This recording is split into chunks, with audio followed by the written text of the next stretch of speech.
Capítulo 5 de los distintos empleos de los capitales.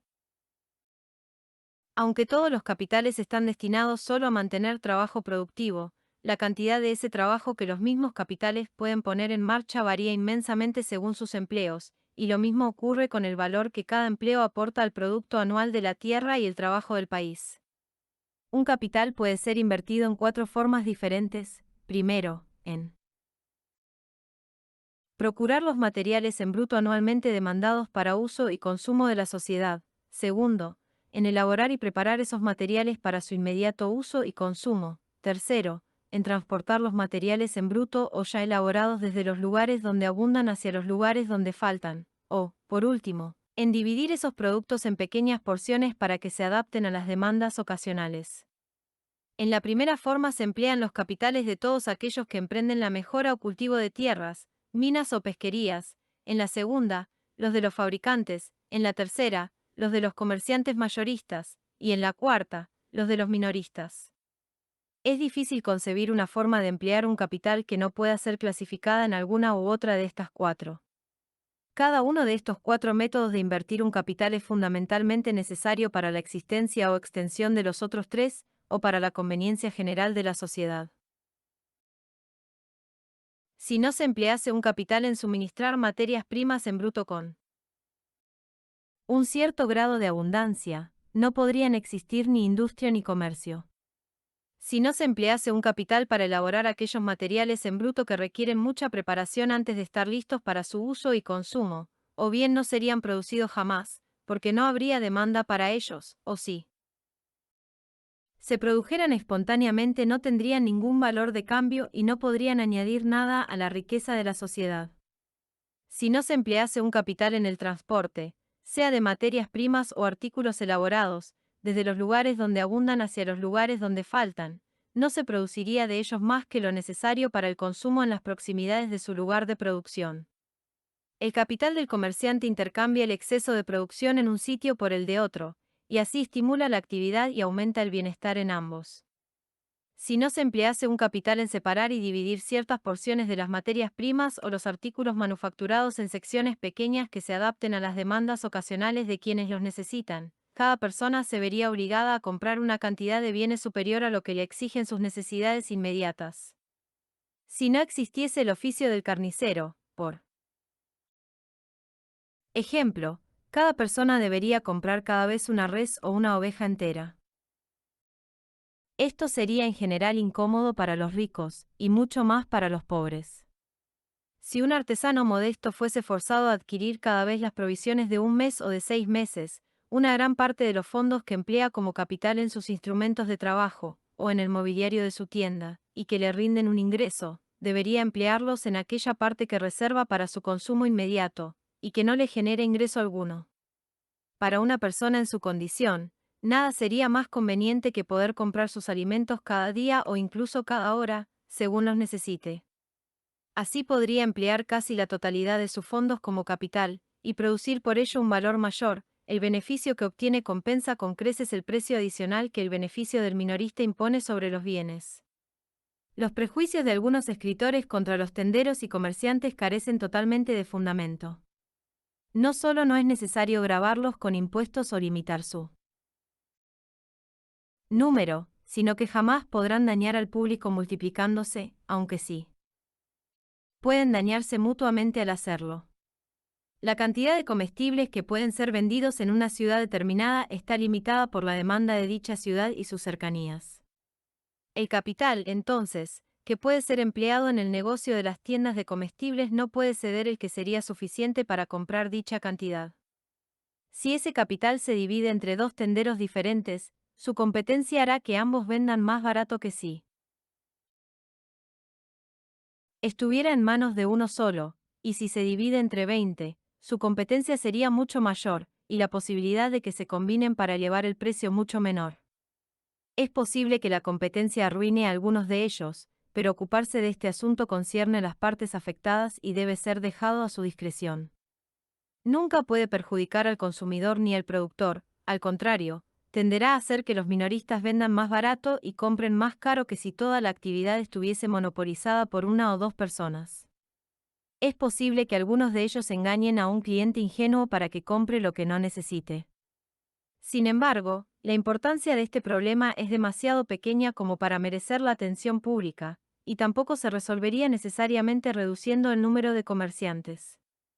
Por poner el ejemplo que levanta más sospechas, no es la multitud de tabernas la causa de la disposición general al alcoholismo entre el pueblo llano, sino que esa disposición, originada en otras causas, necesariamente da pie a que haya una multitud de tabernas. Las personas cuyos capitales son invertidos en cualquiera de esas cuatro maneras son ellas mismas trabajadores productivos.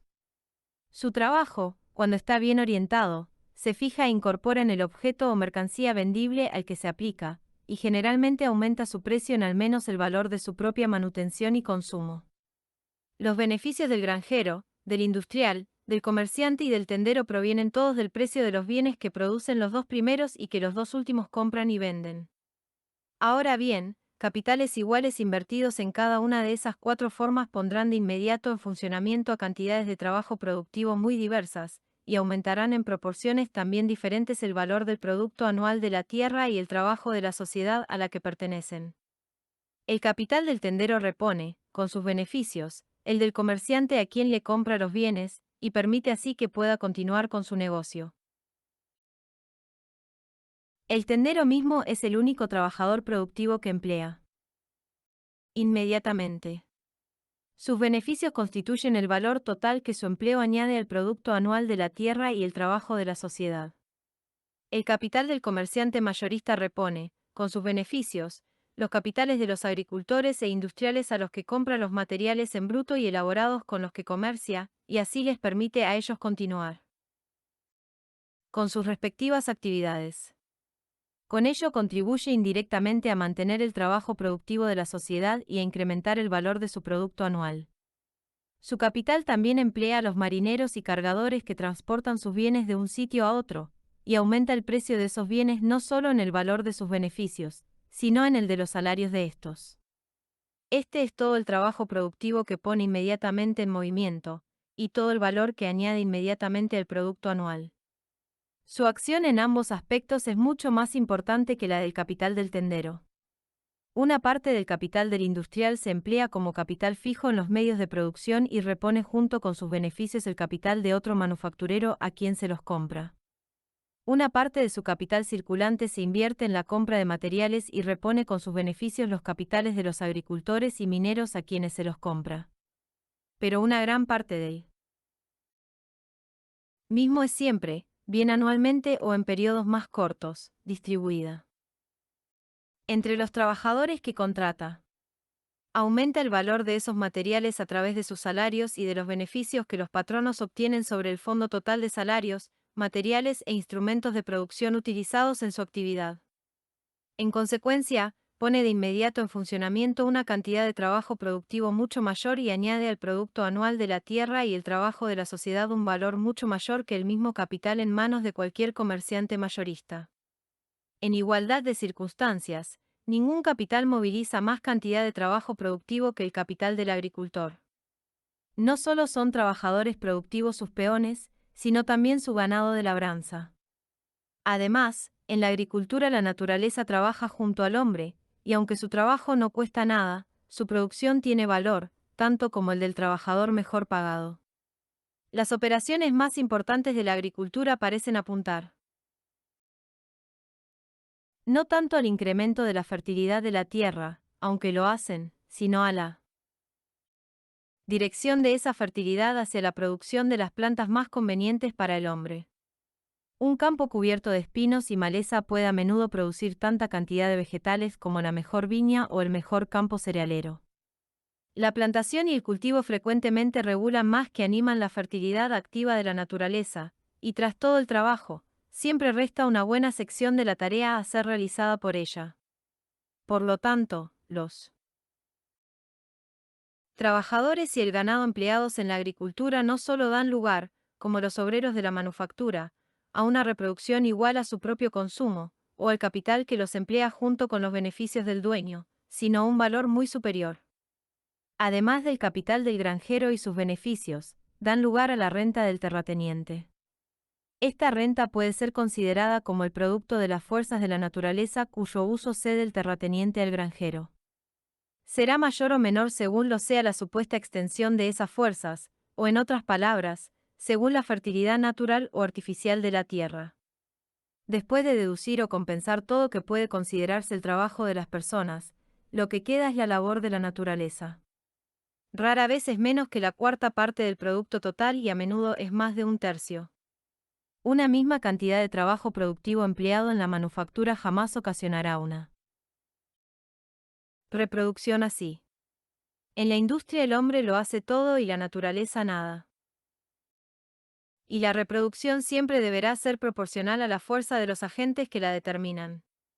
Por lo tanto, el capital invertido en la agricultura no solo pone en funcionamiento una cantidad de trabajo productivo mayor que el mismo capital invertido en la industria, sino que en proporción al trabajo productivo que emplea, añade al producto anual de la tierra y el trabajo del país, a la riqueza e ingresos reales de sus habitantes, un valor mucho mayor. De todas las formas en que un capital se puede invertir, es con diferencia la más beneficiosa para la sociedad. Los capitales invertidos en la agricultura y en el comercio minorista en cualquier sociedad siempre deben residir dentro de esa sociedad. Su empleo está limitado a lugares concretos, una granja y una tienda.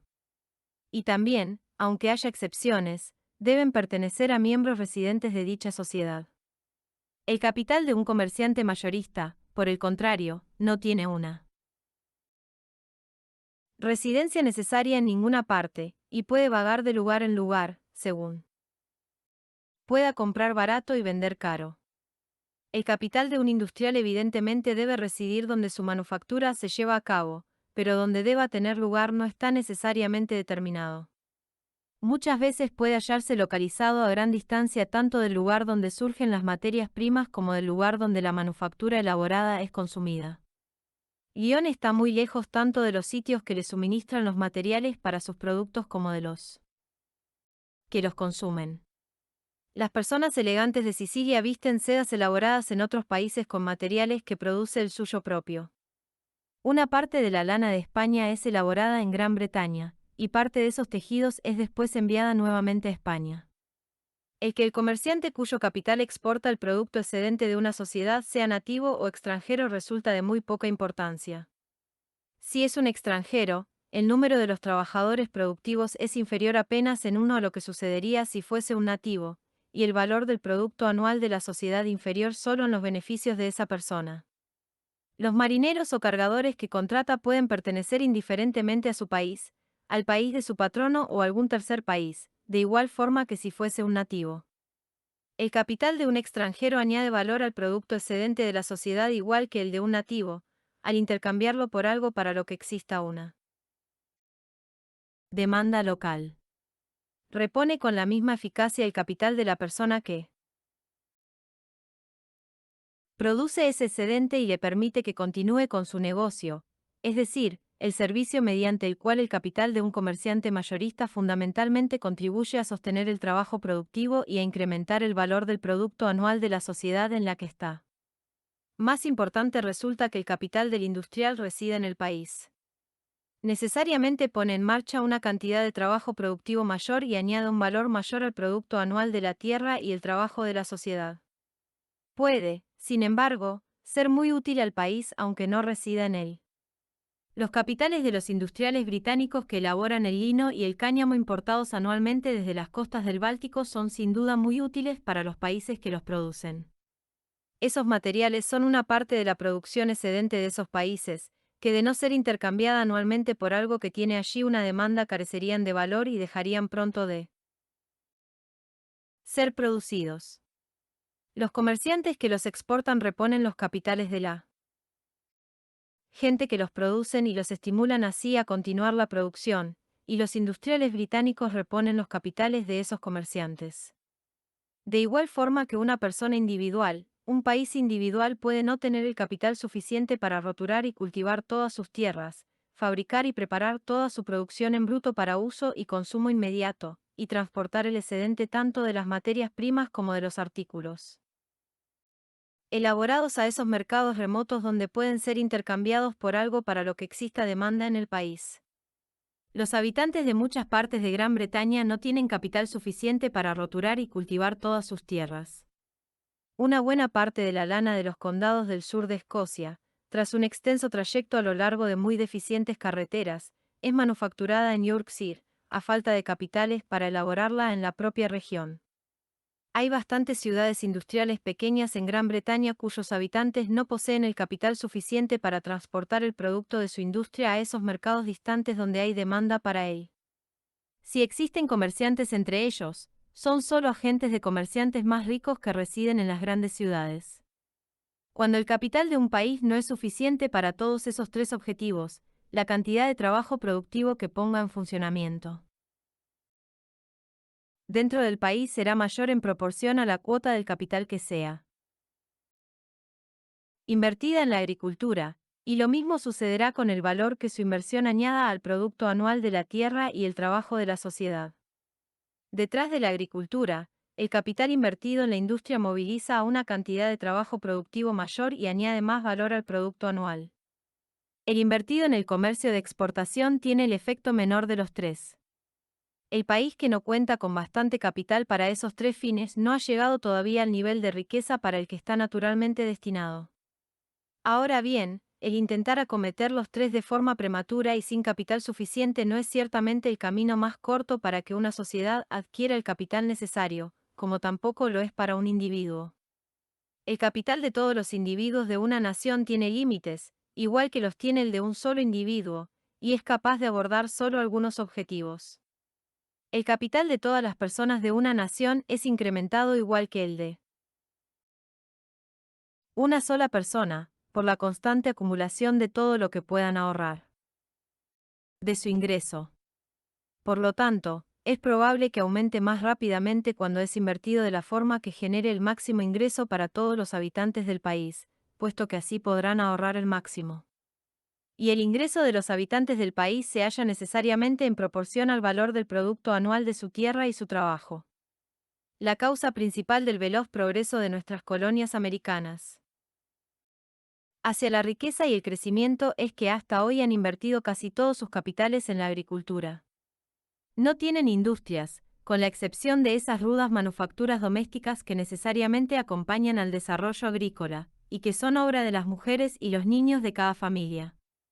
La mayor parte tanto del comercio de exportación de América como de su comercio de cabotaje se realiza con capitales de comerciantes residentes en Gran Bretaña. Incluso los depósitos y almacenes desde donde se venden los bienes al por menor en algunas provincias, en especial en Virginia y Maryland, pertenecen en muchos casos a comerciantes que residen en la metrópoli, y representan uno de los pocos casos en los que el comercio minorista de una sociedad se desarrolla con los capitales de los que no son miembros de ella. Si los americanos, sea por presiones combinadas o cualquier otro medio coercitivo, interrumpen la importación de manufacturas europeas, y al entregar así el monopolio a sus compatriotas que pudiesen fabricar artículos similares, desvían una fracción apreciable de su capital hacia esta actividad, en lugar de acelerar el crecimiento en el valor de su producto anual lo retardarían, y en lugar de promover el progreso de su país hacia la riqueza y el crecimiento reales lo obstruirían. Esto ocurriría incluso en mayor grado si intentaran, de la misma forma, monopolizar ellos mismos todo su comercio de exportación. Es verdad que las etapas de la prosperidad humana no parecen haber sido jamás tan prolongadas como para permitir a un gran país adquirir el capital suficiente para los tres propósitos, salvo quizás si hemos de creer los extraordinarios relatos acerca de la riqueza y los cultivos en China, en el antiguo Egipto y el antiguo estado del Indostán. Incluso esos tres países, según todas las informaciones los más ricos que ha habido nunca sobre la Tierra, son esencialmente célebres por su agricultura y su industria. No parecen haber sido eminentes por su comercio exterior. Los antiguos egipcios sentían una supersticiosa aversión hacia el mar, en la India prevalece una superstición análoga, y los chinos jamás se destacaron por su comercio exterior. El grueso de la producción excedente de esos tres países fue siempre exportada por extranjeros, que a cambio de ella entregaban alguna otra cosa que tuviese demanda allí, generalmente oro y plata. Según, pues, las diferentes proporciones en que un mismo capital se emplea en la agricultura, la industria y el comercio mayorista, pondrá en movimiento a una cantidad mayor o menor de trabajo productivo, y añadirá un valor mayor o menor al producto anual de su tierra y su trabajo. La diferencia es también muy abultada según las distintas clases de comercio mayorista en las que se invierta cualquier sección del mismo. Todo comercio mayorista, toda compra destinada a una venta al por mayor, es de tres clases: el comercio interior, el comercio exterior de consumo y el comercio de tránsito. El comercio interior es la compra de productos de un país y su venta en otra parte del mismo país. Abarca tanto el comercio terrestre como el de cabotaje. El comercio exterior de consumo adquiere bienes extranjeros para ser consumidos en el interior. El comercio de tránsito efectúa las transacciones del comercio de países extranjeros, o lleva la producción excedente de unos a otros. El capital invertido en la compra de productos de un país y su venta en otro lugar del mismo país generalmente repone en cada operación dos capitales distintos, invertidos en la agricultura o la industria de ese país, y les permite así continuar esa inversión. Cuando retira de la residencia de un comerciante mercancías por un cierto valor, generalmente entrega a cambio al menos un valor igual en otras mercancías. Cuando en ambos casos se trata de productos nacionales, necesariamente repone por cada operación dos capitales diferentes, que habían sido ambos empleados en mantener trabajo productivo, y les permite por ello que continúen haciéndolo. El capital que envía manufacturas escocesas a Londres y trae de vuelta cereales y manufacturas inglesas a Edimburgo, necesariamente repone en cada operación dos capitales británicos que estaban invertidos en la agricultura o la industria de Gran Bretaña. El capital empleado en la compra de bienes extranjeros para ser consumidos localmente, cuando esta compra se efectúa con productos nacionales, también repone por cada operación dos capitales distintos, pero solo uno está invertido en el mantenimiento de una actividad nacional. Capital que remite artículos británicos a Portugal y trae de vuelta bienes portugueses a Gran Bretaña, repone en cada operación un solo capital británico. El otro es portugués. Aunque los rendimientos, entonces, del comercio exterior de consumo fueran tan rápidos como los del comercio interior, el capital empleado en él otorgará solo la mitad de estímulos a la actividad o al trabajo productivo del país. Pero muy rara vez giran los rendimientos del comercio exterior de consumo más velozmente que los del comercio interior. Los rendimientos del comercio interior se producen generalmente antes de que concluya el año, y en ocasiones 3 o 4 veces en el año. Los rendimientos del comercio exterior de consumo casi nunca se generan antes de finalizado un año, y en ocasiones no antes de 2 o 3 años. En consecuencia, un capital invertido en el comercio interior hará 12 operaciones, o saldrá y volverá a entrar 12 veces antes de que un capital empleado en el comercio exterior de consumo lo haga una vez. Si los capitales son iguales, uno brindará 24 veces más estímulo y apoyo a la actividad del país que el otro. Los bienes extranjeros para consumo nacional pueden a veces ser adquiridos no con productos nacionales sino con otros artículos extranjeros. Estos últimos, empero, deben haber sido comprados o inmediatamente con él producto de la actividad nacional o con algo que ha sido adquirido con él, puesto que si se exceptúa el caso de la guerra y la conquista, jamás se puede comprar bienes extranjeros sino a cambio de algo que ha sido producido en el país, bien inmediatamente antes, bien después de dos o más intercambios distintos. Los efectos, por tanto, de un capital invertido en un comercio exterior de consumo de tantos rodeos son en todos los aspectos los mismos que los del capital empleado en el comercio más directo del mismo tipo, salvo en que los rendimientos finales estarán probablemente más distantes, puesto que dependerán de los rendimientos de 2 o 3 intercambios exteriores diferentes. Si el lino y el cáñamo de Riga se compran con el tabaco de Virginia, que ha sido adquirido con manufacturas británicas, el comerciante debe aguardar a los giros de dos transacciones distintas antes de que pueda invertir el mismo capital en la recompra de una cantidad similar de manufacturas británicas. Si el tabaco de Virginia hubiese sido comprado no con manufacturas británicas sino con el azúcar y el ron de Jamaica, adquiridos con esas manufacturas, debería aguardar un giro más. Si esas 2 o 3 transacciones exteriores diferentes son llevadas a cabo por 2 o 3 comerciantes distintos, de los que el segundo compra los bienes importados por el primero, y el tercero los importados por el segundo para exportarlos él a su vez. Cada comerciante obtendrá en este caso los rendimientos de su capital más rápidamente, pero los rendimientos finales de todo el capital empleado en el comercio serán tan lentos como siempre. Si el capital total invertido en este comercio de tantos rodeos pertenece a un comerciante o a tres resulta igual para el país, aunque pueda no ser así para los comerciantes concretos. En ambos casos se habrá de emplear un capital 3 veces mayor para intercambiar un cierto valor en manufacturas británicas por una cierta cantidad de lino y cáñamo que el que habría sido necesario si las manufacturas y el lino y el cáñamo se hubiesen intercambiado directamente. Por eso, el capital total invertido en un comercio exterior de consumo de tantos rodeos brindará generalmente menos estímulo y apoyo al trabajo productivo del país que un capital igual invertido en un comercio más directo de la misma clase. Sea cual fuere la mercancía foránea con la que se puedan adquirir bienes extranjeros para consumo local, ello no suscitará ninguna divergencia esencial en la naturaleza del comercio ni en el estímulo y apoyo que podrá brindar al trabajo productivo del país del que se compra. Si se compran con oro del Brasil, por ejemplo, o con plata del Perú, este oro y esta plata, igual que el tabaco de Virginia, deben haber sido comprados con algo que o bien era el producto de la actividad del país o que fue adquirido con alguna otra cosa que sí lo era. En lo relativo al trabajo productivo del país, por tanto, el comercio exterior de consumo que es realizado con oro y plata tiene todas las ventajas y todos los inconvenientes de cualquier otro comercio exterior de consumo del mismo rodeo, y repondrá tan rápido o tan despacio el capital inmediatamente invertido en el sostén de ese trabajo productivo. Parece incluso tener una ventaja sobre otro comercio exterior similar. El transporte de esos metales de un sitio a otro, al ser de pequeño volumen y gran valor, es menos costoso que el de casi cualquier otro artículo extranjero del mismo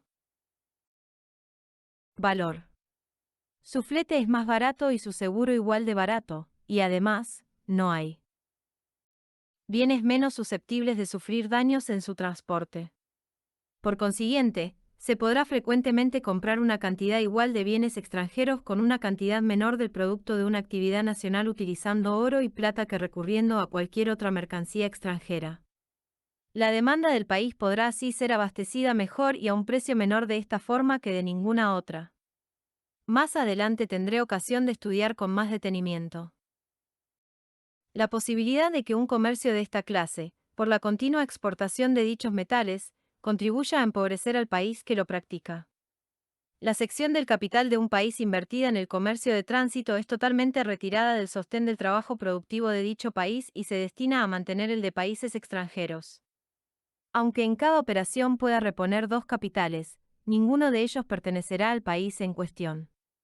El capital de un comerciante holandés que lleva cereales de Polonia a Portugal y trae de vuelta a Polonia los frutos y los vinos de Portugal repone en cada operación dos capitales, ninguno de los cuales ha sido invertido en sostener el trabajo productivo de Holanda, uno lo apoya en Polonia y otro en Portugal.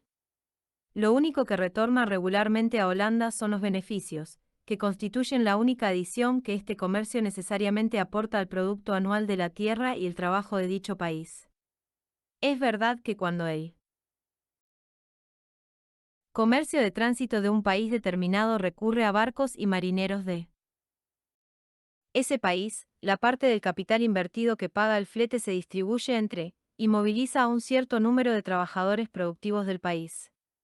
Casi todas las naciones que han tenido una participación respetable en el comercio de tránsito lo han realizado de hecho de esa manera.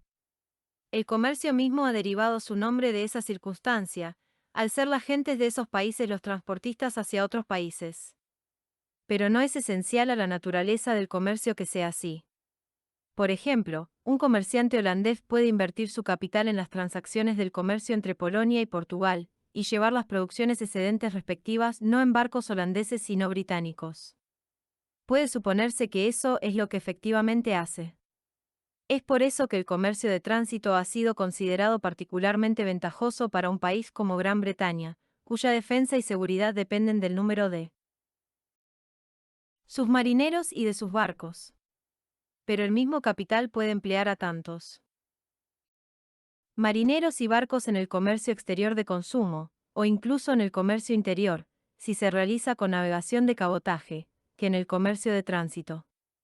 El número de marinos y navíos que un capital determinado puede emplear no depende de la naturaleza del comercio, sino en parte de la proporción entre el volumen de los bienes y su valor, y en parte de la distancia entre los puertos que haya que tocar, y en especial de la primera de estas circunstancias. El comercio del carbón entre Newcastle y Londres, por ejemplo, emplea más barcos que todo el comercio de tránsito de Inglaterra, aunque esos puertos no se hallan muy alejados. Por lo tanto, el forzar mediante estímulos extraordinarios hacia el comercio de tránsito a una fracción mayor del capital de cualquier país que la que naturalmente se invertiría en el mismo no siempre expandirá la flota de ese país. El capital, entonces, empleado en el comercio interior de cualquier país brindará generalmente estímulo y mantenimiento a una mayor cantidad de trabajo productivo de ese país, e incrementará el valor de su producto anual más que un mismo capital invertido en el comercio exterior de consumo. Y el capital empleado en este último comercio en ambos aspectos tiene una ventaja incluso mayor sobre un capital igual empleado en el comercio de tránsito. La riqueza de todo país, y su poder en la medida en que el poder depende de la riqueza, estará siempre en proporción al valor de su producto anual, el fondo del cual se pagan todos los impuestos. Pero el gran objeto de la economía política de cualquier país es incrementar la riqueza y el poder de ese país. No debería, por tanto, otorgar preferencia o estímulo superior al comercio exterior de consumo sobre el comercio interior, ni al comercio de tránsito sobre ninguno de los otros dos.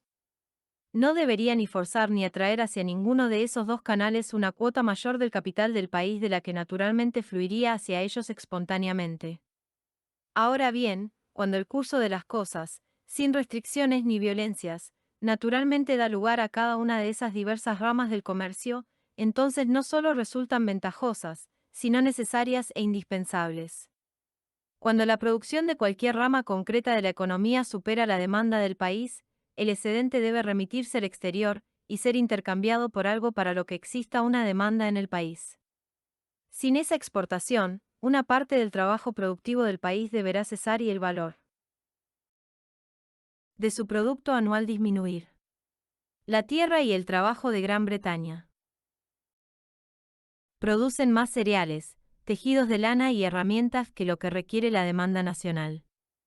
Es solo mediante esa exportación que este excedente puede adquirir un valor suficiente para compensar el trabajo y los gastos que comporta su producción. Las cercanías de la costa marítima o de las orillas de los ríos navegables resultan localizaciones ventajosas para la industria solo porque facilitan la exportación e intercambio de las producciones excedentes por otras cosas más demandadas allí. Cuando los bienes extranjeros adquiridos así con la producción local excedentaria, son ellos mismos excedentarios con respecto a la demanda nacional, el sobrante de ellos debe ser enviado otra vez al exterior e intercambiado por algo que tenga más demanda en el país. Unas 96.000 barricas de tabaco se compran anualmente en Virginia y Maryland con parte de la producción excedente de Gran Bretaña. Pero la demanda de Gran Bretaña no absorbe quizás más de 14.000. Si las 82.000 restantes, por tanto, no pudieran ser exportadas a cambio de algo que tuviese más demanda en el país, su importación deberá detenerse de inmediato, y con ella el trabajo productivo de todos aquellos habitantes de Gran Bretaña que en la actualidad están ocupados preparando los bienes con los que esas 82.000 barricas son adquiridas anualmente. Esos bienes, que son parte del producto de la tierra y el trabajo de Gran Bretaña, al no tener mercado nacional y al serle suprimido el que tenían en el exterior, deberán dejar de producirse. El comercio exterior de consumo con más rodeos, por lo tanto, puede en algunas ocasiones ser tan necesario como el más directo para mantener el trabajo productivo del país y el valor de su producto anual. Cuando el capital de un país aumenta en tal grado que no puede ser todo invertido en abastecer el consumo y mantener el trabajo productivo de ese país, el excedente rebosa hacia el comercio de tránsito y es invertido en cumplir el mismo papel en otros países. El comercio de tránsito es el efecto natural y el síntoma de una copiosa riqueza nacional, pero no es una causa natural de la misma. Los hombres de Estado que intentaron favorecerlo con estímulos especiales confundieron el efecto y el síntoma con la causa. En proporción a su superficie y población, Holanda es con diferencia el país más rico de Europa, y tiene por eso la cuota mayor de su comercio de tránsito.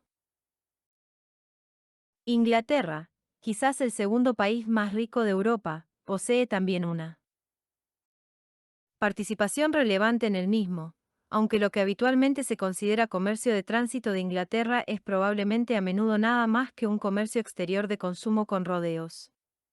Así son, en buena medida, los comercios por los que se llevan a los mercados europeos los bienes de las Indias orientales y occidentales, y de América. Esos bienes son generalmente adquiridos o bien inmediatamente con la producción británica o con alguna otra cosa que ha sido comprada con esa producción, y los rendimientos finales de esos comercios son habitualmente usados o consumidos en Gran Bretaña. El comercio realizado con buques británicos en los diversos puertos del Mediterráneo, y algún comercio similar llevado a cabo por mercaderes británicos entre puertos de la India, representan probablemente las ramas principales de lo que es en realidad el comercio de tránsito de Gran Bretaña. La extensión del comercio interior y del capital que puede ser invertido en el mismo, se halla necesariamente limitada por el valor del producto excedente de todos esos lugares apartados del país que tienen la oportunidad de intercambiar sus producciones respectivas mutuamente. La del comercio exterior de consumo está limitada por el valor de la producción excedente del conjunto del país y de lo que pueda ser comprado con ella. La del comercio de tránsito está limitada por el valor de la producción excedente de todos los países del mundo. Su extensión posible, entonces, es en cierto modo infinita. En comparación a la de los otros dos, y puede ser capaz de absorber los mayores capitales. El motivo que determina que el propietario de un capital cualquiera lo invierta en la agricultura, o la industria, o en alguna rama particular del comercio mayorista o minorista, es exclusivamente la consideración de su propio beneficio privado. Las diferentes cantidades de trabajo productivo que puede poner en funcionamiento, y los distintos valores que puede añadir el producto anual de la tierra y el trabajo de la sociedad, según se emplee en una u otra actividad, jamás entran en sus pensamientos. En consecuencia, en países donde la agricultura es el quehacer más rentable, y la agricultura y la roturación las vías más directas hacia una espléndida fortuna, los capitales de los individuos serán naturalmente invertidos en la forma más provechosa para el conjunto de la sociedad. Sin embargo, los beneficios de la agricultura no parecen ser superiores a los de las demás actividades en ninguna parte de Europa. En cada rincón de Europa ha habido empresarios extravagantes en estos últimos años han divertido al público con maravillosos relatos sobre los beneficios que pueden obtenerse del cultivo y la mejora de las tierras. Sin entrar a analizar en detalle sus cálculos, una observación muy simple nos demostrará que sus resultados deben ser falsos. Todos los días comprobamos que existen fortunas extraordinarias adquiridas en el transcurso de una vida en el comercio y en la industria, con frecuencia a partir de un capital muy pequeño, y en ocasiones inexistente. Es probable que en este siglo en Europa no se pueda encontrar ni un solo ejemplo de una fortuna similar acumulada en la agricultura en el mismo tiempo y con el mismo capital. Asimismo, en todos los grandes países de Europa hay mucha tierra buena todavía sin cultivar, y la mayor parte de la que está cultivada está lejos de haber sido mejorada todo lo que podría. La agricultura, en consecuencia, está en casi todas partes en condiciones de absorber un capital mucho mayor del que se ha invertido en ella hasta hoy. En los dos libros siguientes explicaré con detalle las circunstancias de la política de Europa que han otorgado a las actividades de las ciudades una ventaja sobre las del campo tan considerable que hacen que las personas particulares a menudo consideren más ventajoso emplear sus capitales en los más distantes comercios de tránsito de Asia y América que en mejorar y cultivar las tierras más fértiles de su propia región.